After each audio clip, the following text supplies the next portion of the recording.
સાબરકાંઠા જિલ્લામાં સૌથી વધારે ખાસ કરીને બટાકાનું વાવેતર કરાતું હોય છે। ગત વર્ષે ખેડૂતોને પૂરતા ભાવ મળ્યા ન હતા, પરંતુ આ વર્ષે વધારે ભાવ મળે તેવી આશા સાથે ખેડૂતોએ મોટા પ્રમાણમાં બટાકાનું વાવેતર કરેલું છે। ત્યારે બટાકામાં વધારે ઉત્પાદન કેવી રીતે મેળવી શકાય તે માટે તખતગઢના ખેડૂતે સલાહ આપી છે। ભાઈ પટેલ અમે ઉપયોગ કરવાથી પાણીનો બચાવ થાય છે। રાત્રે પાણી વાળવા આવું તો પાણી વાળવાની જરૂર નથી, એક જ કાક ખોલો એટલે બધે પાણી છોડે છોડે પહોંચી જાય અને બધા ખેડૂતોને ગામમાં ફાયદો થઈ ગયો આ ડ્રીપ ઇરિગેશનથી। અને ઉત્પાદન પણ સારું મળે છે અને ક્વોલિટી અને ક્વોન્ટિટી બંને સારા મળે છે અને ખાતર ઓછા ખાતરમાં ઉત્પાદન મળે છે। અને પહેલાં તો ખાતર વધારે ઉપયોગ કરતા, જમીન બગડતી, અને આ ટપક પદ્ધતિથી જમીન બગડતી નથી અને ઓછા ખાતરમાં ઉત્પાદન સારું મળે છે।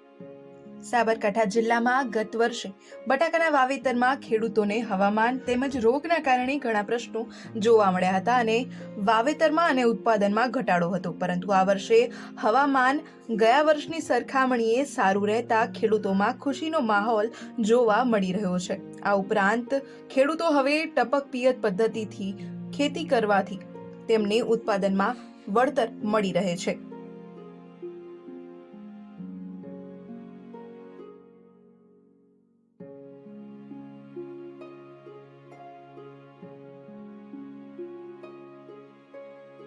બટાકાના વાવેતરમાં ખાસ કરીને ખેડૂતો નેક પદ્ધતિથી પિયત આપતા હોય છે, જેના કારણે ખાતર અને પાણી બંનેની જરૂરિયાત વધારે પડતી હોય છે। આ ઉપરાંત જરૂર કરતાં વધારે પાણી વેડફાઈ જતું હોય છે અને ઉત્પાદનમાં પણ કંઈ ખાસ ફેર પડતો નથી।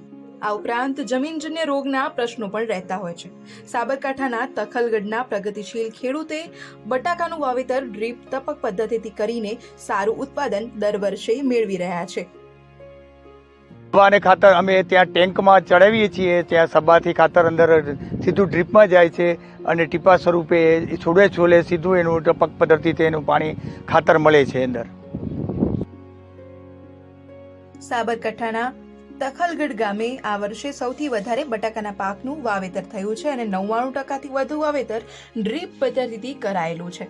આ ઉપરાંત ડ્રીપ પદ્ધતિથી ખેડૂતોને ઘણા ફાયદાઓ જોવા મળતા હોય છે, જેમ કે તેમાં પાણીનો વેડફાટ થતો નથી। આ ઉપરાંત દરેક છોડે સરખું પાણી મળી રહે છે અને ઉત્પાદન અને ક્વોલિટી બંનેમાં સારો ફેરફાર નેક પદ્ધતિથી પિયત આપવા કરતા ટપક પિયતમાં જોવા મળતો હોય છે। પ્રગતિશીલ ખેડૂત જશુભાઈ ટપક પિયત પદ્ધતિથી બટાકાનું વાવેતર કરીને દર વર્ષે 350 થી 400 મણ જેટલું ઉત્પાદન બટાકાનું લઈ રહ્યા છે।